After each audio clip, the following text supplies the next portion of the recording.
नमस्कार मित्रांनो, current affairs today या आपल्या मराठी चॅनलमध्ये आपले स्वागत आहे. आजचा पहिला प्रश्न पाहूया.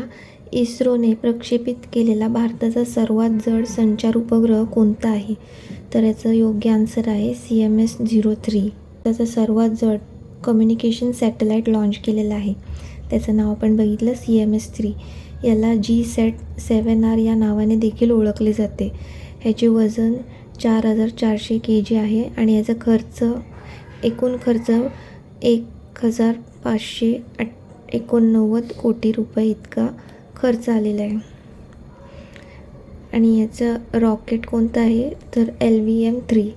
हा उपग्रह भारतीय नौसेनेसाठी आहे आणि हा उपग्रह भारतीय नौसेनेसाठी आहे आणि हा कार्बन हाय थ्रूआउट टेक्नॉलॉजीसोबत काम करेल, जी सुरक्षित संचार, डेटा आणि व्हिडिओ सेवांसाठी उपयुक्त आहे. हा उपग्रह इस्रोद्वारे 2 नोव्हेंबर 2025 रोजी लॉन्च केला जाईल आणि कोठून तर सतीश धवन अंतराळ केंद्र, श्रीहरिकोटा, आंध्र प्रदेश येथून. आणि याचा उद्देश एकच आहे की भारतीय नौसेनेच्या जहाजांना, पाणबुड्यांना आणि तटरक्षक दलाला सुरक्षित संचार सुविधा प्रदान करणे. आणि हा उपग्रह GSAT-7ची जागा घेणार आहे, म्हणजे रिप्लेस करणार आहे GSAT-7ला, ज्याने आपला 10 वर्षाचा लाईफस्पॅन पूर्ण केलेला आहे. आणि एक गोष्ट महत्त्वाची नोट डाऊन करा, जे इस्रोचा सर्वात जड लॉन्च व्हेकल कोणता आहे? Rocket LVM-3. याचे कार्य म्हणजे जड उपग्रहांना त्यांच्या कक्षेत म्हणजे ऑर्बिटमध्ये पोहोचवणे. याच रॉकेटद्वारे C3 मिशन्स लॉन्च करण्यात आले होते. इस्रोची स्थापना कधी झाली तर 1969ला. हेडक्वार्टर आहे बेंगलोरीमध्ये आणि चेअरमन आहेत V. Narayan. Rocket man of India कोणाला ओळखलं जातं तर K. आणि या इस्रोचं मोटो काय आहे तर space technology in service of human kind. आणि इस्रोने मिळून जे काही रॉकेट लॉन्च केले ते आपण बघूया. निसार सॅटेलाईट लॉन्च हा इस्रो आणि नासाने मिळून लॉन्च केलेला आहे. तर कोणत्या रॉकेटच्या साहाय्याने तर GSLV-F-16 या रॉकेटच्या साहाय्याने.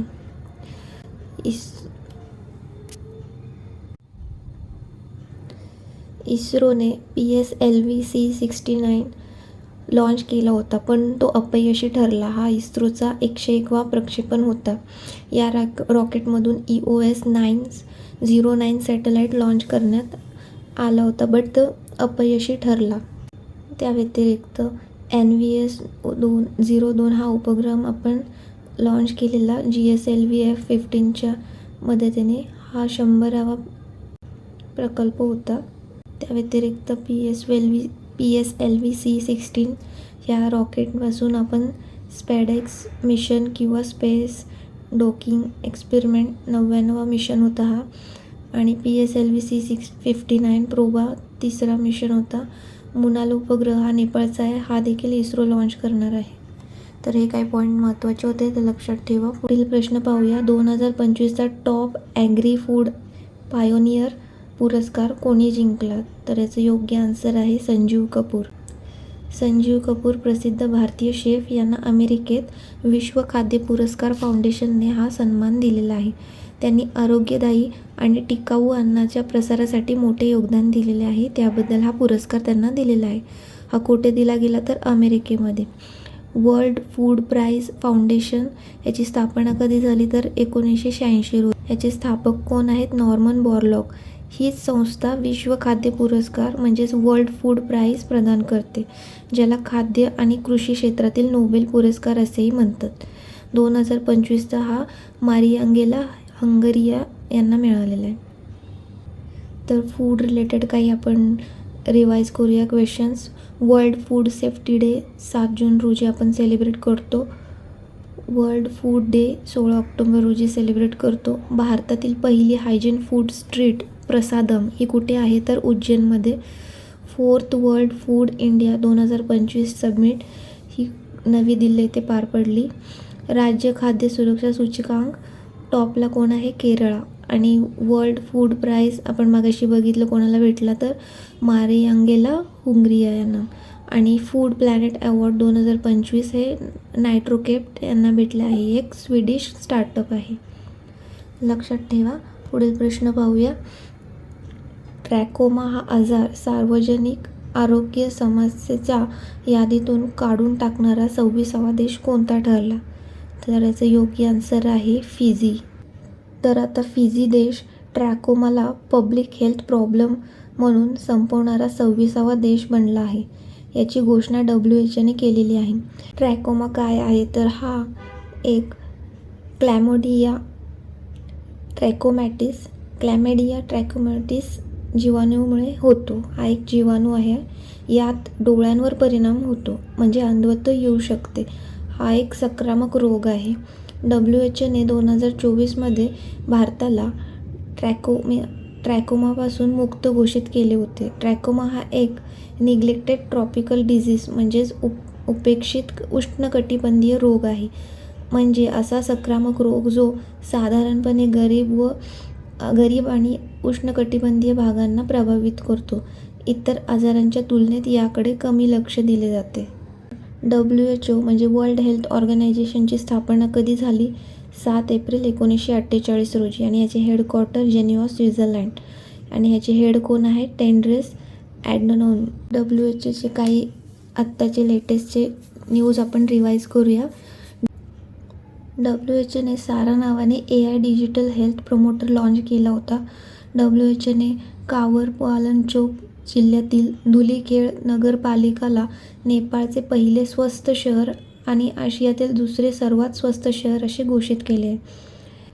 WHOने मेडिवेस प्लॅटफॉर्म म्हणजेच मेडिकल डिव्हाइस इन्फॉर्मेशन सिस्टीम देखील लॉन्च केले आहे.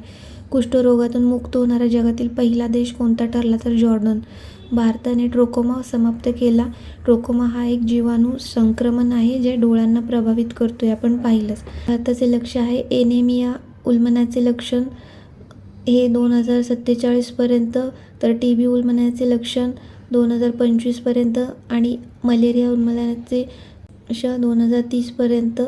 या तीनही गोष्टींना संपूर्णतः संपवायचं हे लक्ष्य आहे भारताचे. WHOने जॉर्जियाला मलेरिया मुक्त घोषित केले आहे. हा मलेरिया मुक्त होणारा 45वा देश बनला आहे. युरोपियन क्षेत्रात अजूनही जिथे मलेरिया आहे असा एकमेव देश म्हणजे तुर्की. निगर हा आफ्रिकी क्षेत्रातील पहिला देश बनला आहे ज्याने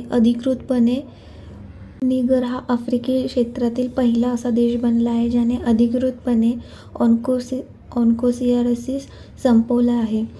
सियासिस याला रिव्हर ब्लाइंडनेस म्हणूनही ओळखले जाते. हा संक्रमित ब्लॅक फ्लायच्या चाव्यामुळे होणारा परजीवी रोग आहे ज्यामुळे अंधत्व येऊ शकतो. तर भारताने लिम्फॅटिक फायलेरियासिस म्हणजेच एलिफंटियासिसचे हत्तीचे पाय हे समाप्त करण्याचे लक्ष्य 2027 पर्यंत ठेवलेले आहे. WHOने एज फ्रेंडली सिटी म्हणून कोझिकोड याला मान्यता दिली आहे. WHOद्वारे मलेरिया मुक्त प्रमाणित होणारा ॲमेझॉन क्षेत्रातील पहिला देश सुरिनाम आहे आणि हा जगातील 46वा मलेरिया मुक्त देश बनला आहे.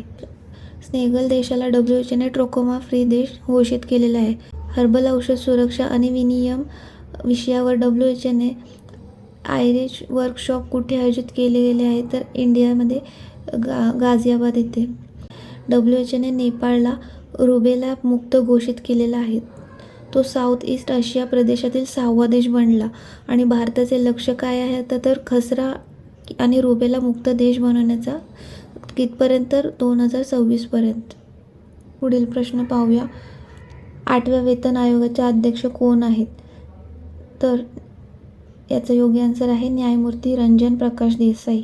तर 8वा वेतन आयोग केंद्र सरकारच्या कर्मचाऱ्याचे वेतन ढाचे आणि पेन्शन यांचे पुनरावलोकन करण्यासाठी गठीत करण्यात आला आहे आणि याला सध्या केंद्रीय मंत्रिमंडळाने मंजुरी दिली आहे. याआधी ऑब्व्हियसली 7वं वेतन आयोग याची जागा घेईल. म्हणजे याच्या आधी 7वं वेतन चालू होतं, आता ह्याला रिप्लेस करून 8वं वेतन आयोग चालू होणार आहे. आणि या आयोगाच्या अध्यक्षा म्हणून सुप्रीम कोर्टच्या माजी न्यायमूर्ती रंजन देसाई यांची नियुक्ती केलेली आहे. आयोगाच्या इतर सदस्यांमध्ये प्रो. पुलक घोष, आणि पंकज जैन यांचा समावेश आहे. आयोगाला आपला अहवाल सादर करण्यासाठी 18 महिन्याची कालावधी देण्यात आलेली आहे. नोट करा, उत्तराखंड आणि गुजरातमध्ये युनिफॉर्म सिव्हिल कोडसाठी गठीत समितीच्या प्रमुखपदी देखील रंजन देसाई यांची नियुक्ती झालेली आहे. 7वा वेतन आयोग हा 2016 मध्ये स्थापन झाला होता. त्याचे अध्यक्ष होते जस्टिस अशोक कुमार माथुर. पहिला वेतन आयोग याचे अध्यक्ष कोण होते तर श्रीनिवासन वरदाचारी. तर हे लक्षात ठेवा. काही महत्त्वाच्या नियुक्त्या पाहून घेऊया. RPF म्हणजे रेल्वे प्रोटेक्शन फोर्सची पहिली प्रमुख महिला सोनाली मिश्रा या नियुक्त झालेल्या आहेत. LIC चे MD CEO R दुरईस्वामी. राष्ट्रीय वित्तीय रिपोर्टिंग प्राधिकरण चे अध्यक्ष Nitin Gupta. Insurance regulatory and development authority of इंडियाचे नवे अध्यक्ष अजय सेठ. संसद TVचे CEO झालेले आहेत उत्पल कुमार. SSBचे नवे महानिदेशक संजय सिंघल. विक्रम साराभाई स्पेस सेंटरचे नवे संचालक डॉ. A राजरंजन. इंटरनॅशनल क्रिकेट काउन्सिलचे CEO संजोग गुप्ता. हिंदुस्तान युनिलिव्हर लिमिटेडची पहिली महिला MD CEO कोण झालेली आहे तर प्रिया नायर. लडाखचे लेफ्टनंट गव्हर्नर काविंदर गुप्ता. गोव्याचे राज्यपाल अशोक गजापती राजू. हरियाणाचे राज्यपाल प्रोफेसर असीम कुमार घोष. राष्ट्रीय चिकित्सा आयोग चे नवे अध्यक्ष अभिजित शेठ. क्षमता निर्माण आयोग चे नवे अध्यक्ष S राधा चौहान. तर हे महत्त्वाचे अपॉइंटमेंट्स होते, लक्षात ठेवा. पुढील प्रश्न पाहूया. त्रिशूल सराव कोणाकडून आयोजित करण्यात आलेला आहे तर याचे उत्तर आहे वरील सर्व. भारतीय सेना, भारतीय नौदल आणि भारतीय वायुदल. काही महत्त्वाचे अभ्यास आपण रिवाईज करूया जे 2025 मध्ये झालेले आहेत. अभ्यास ड्रोन प्रहार भारतीय सेनेने आयोजन केलेले आहे. अरुणाचल प्रदेशमध्ये पार पडले.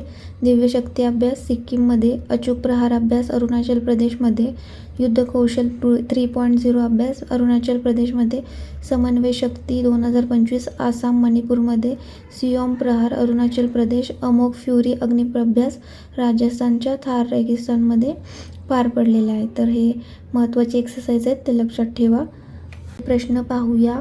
भारतीय ग्रँडमास्टर D गुकेश आणि दिव्या देशमुख यांनी युरोपीय शतरंज क्लब 2025 मध्ये कोणते पदक जिंकले?